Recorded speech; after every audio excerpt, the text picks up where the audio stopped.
"Sir, my car's been stolen." The elderly man had rushed to the security booth. David stayed calm. "No, sir, it wasn't stolen.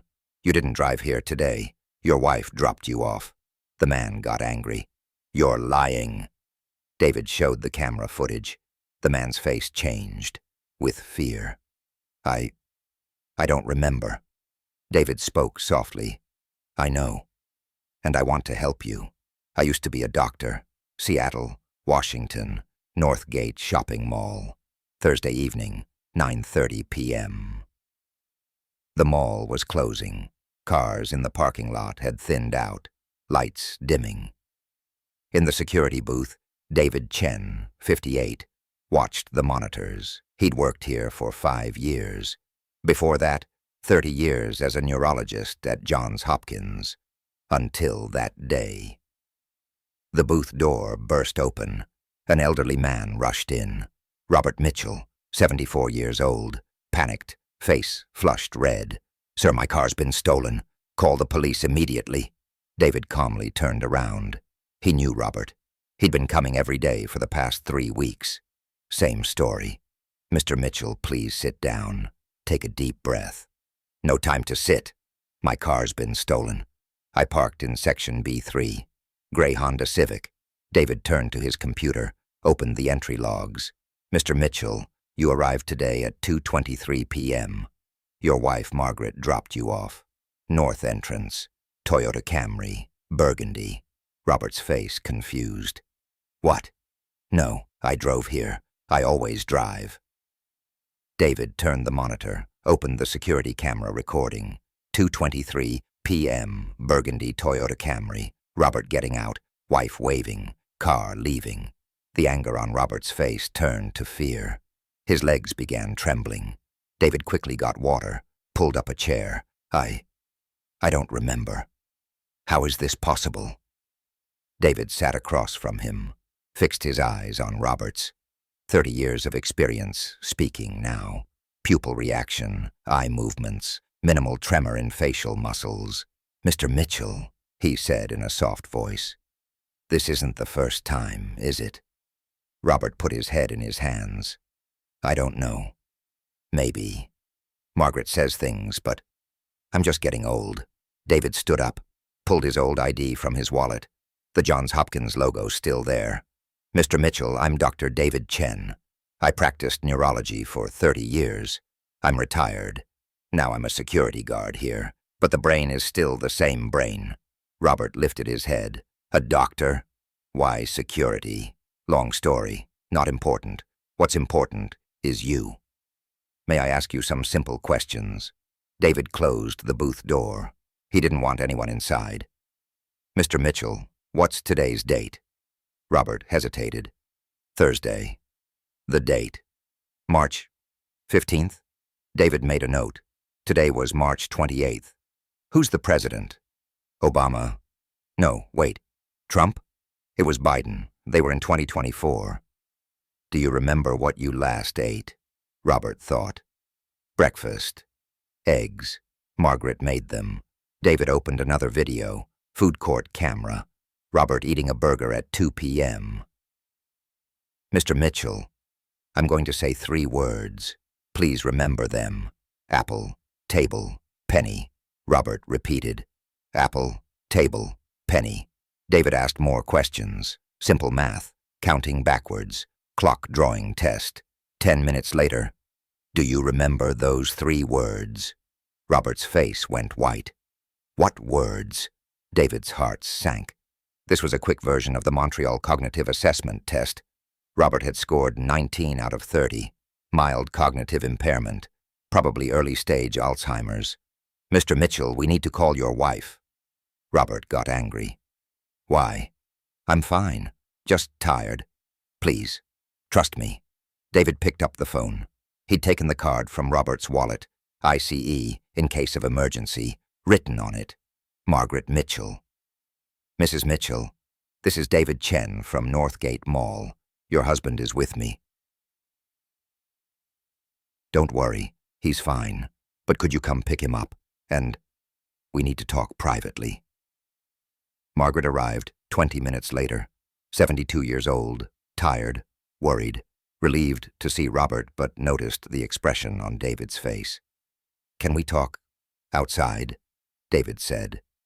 In the parking lot, while Robert waited in the booth, they talked. "Mrs. Mitchell, how long has your husband been experiencing forgetfulness?" Margaret's eyes filled with tears.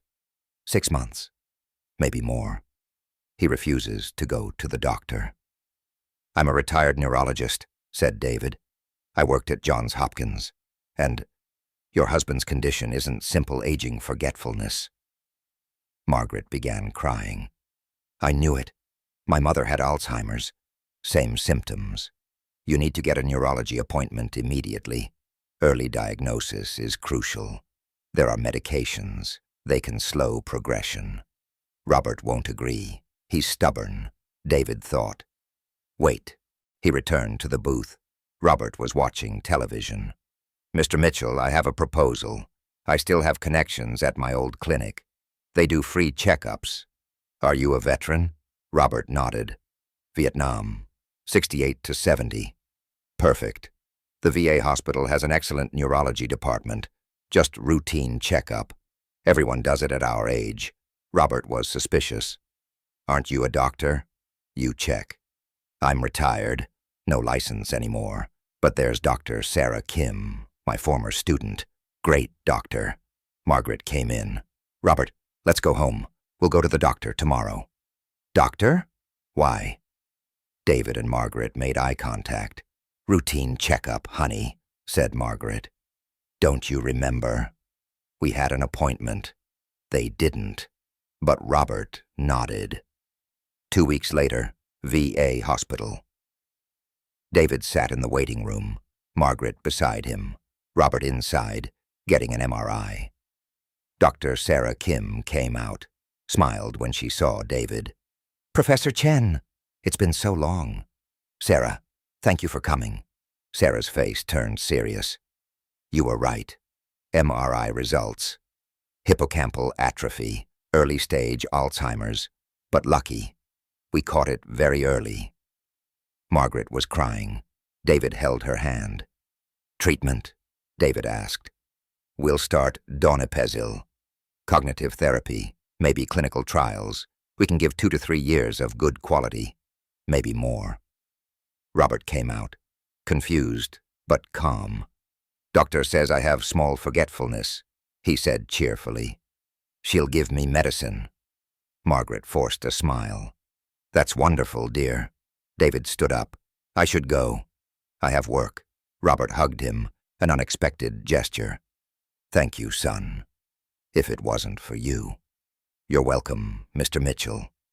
5 months later, David checked every day. Robert still came to the mall, but with Margaret now. The medication was working. Less confusion, less getting lost. One day Robert came to the security booth, holding a box. "David, I brought something for you." He opened the box. Inside were Vietnam medals, Bronze Star. "I want to give this to you. Mr. Mitchell, I can't accept. This is your honor. You saved my life, saved my brain, got me more time with Margaret. Please." David took the medal, his eyes filled with tears. "Why did you quit being a doctor?" Robert asked suddenly, a clear moment. David hesitated. "My daughter," he said. "She was 8. Brain tumor. I couldn't diagnose it. Not until it was too late. The world's best neurologist missed his own daughter's tumor." Robert's hand went to David's shoulder. "I'm sorry. Every day I explained brain diseases to my patients. But when Emily was sick, I couldn't see it, or didn't see it. Work, career, success. Then it was too late. Don't blame yourself." "I don't. I just can't do it anymore." Hospital, white coat, MRI results. They all remind me of Emily. Robert nodded. "But you saw mine." David smiled bitterly. "Maybe this is my penance. I couldn't save my daughter, but others. How many people have you helped here?" "As a security guard?" David thought. "I don't know. A few heart attacks, strokes, diabetic comas. Your case. You're still a doctor." said Robert. Just the uniform changed. 1 year later, Robert's condition had remained stable. Medication, therapy, exercise, all working. A visitor came to David's booth, young woman in her 30s. David Chen. Yes, I'm Jennifer Mitchell, Robert's daughter, from Sacramento. David stood up. Welcome. Dad talks about you a lot. On good days, you saved his life. He exaggerates. No. Mom told me everything. Without you, we would have lost Dad already. Without diagnosis, without treatment starting. Jennifer handed him an envelope. What's this?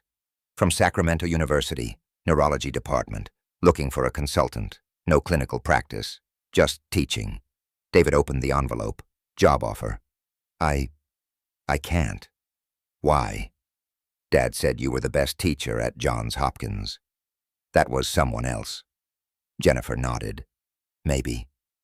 But the David Chen who saved my father is this David Chen. And students need you. David read the letter. Part-time, seminars, case studies. I'll think about it. Jennifer smiled. Dad said, David diagnoses brain diseases from his booth. Imagine what he could do in a classroom. 6 months later, David taught 2 days a week in Sacramento. Still security at Northgate 3 days. The amphitheater was full. 200 students. Topic: early dementia diagnosis. Today I'll tell you about a real case, said David. 74-year-old male patient. Loses his car in the mall parking lot. Students took notes. In the back row sat Robert and Margaret. One of Robert's good days. He remembered everything. That security guard, he whispered to Margaret. He's talking about us. Robert smiled. I know. I'm proud. When class ended, students applauded. One asked, Professor Chen, why did you become a security guard? You're a genius, David thought. Sometimes, he said, life takes you to unexpected places. As a doctor, I saved many lives. But as a security guard, maybe more. Because nobody expects diagnosis from a security guard. But disease is everywhere. And if your eyes are trained. Another student asked, Who was Emily? You mentioned in the case. David's face changed. My daughter. Lost her at 8. Brain tumor. The class fell silent. Is that why you quit? Yes. But, he looked at Robert. Maybe I didn't quit. Just doing it differently now. 2 years later, Robert was still alive. Alzheimer's progressing, but slowly. He didn't always remember David now, but Margaret remembered. David's book was published.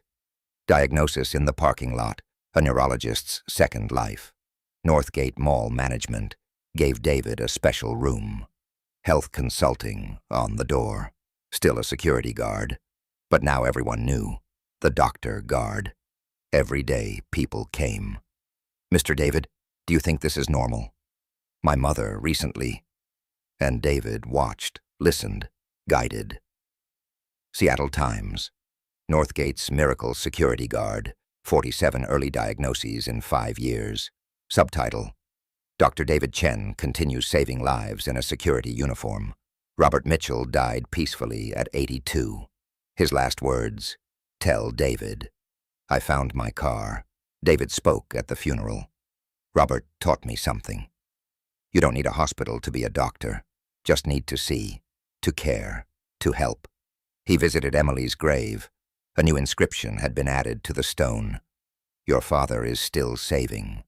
For you. And the next day, in the Northgate Mall parking lot, David Chen sat in his security booth, watching, waiting, saving, different uniform, same mission, saving lives, one at a time,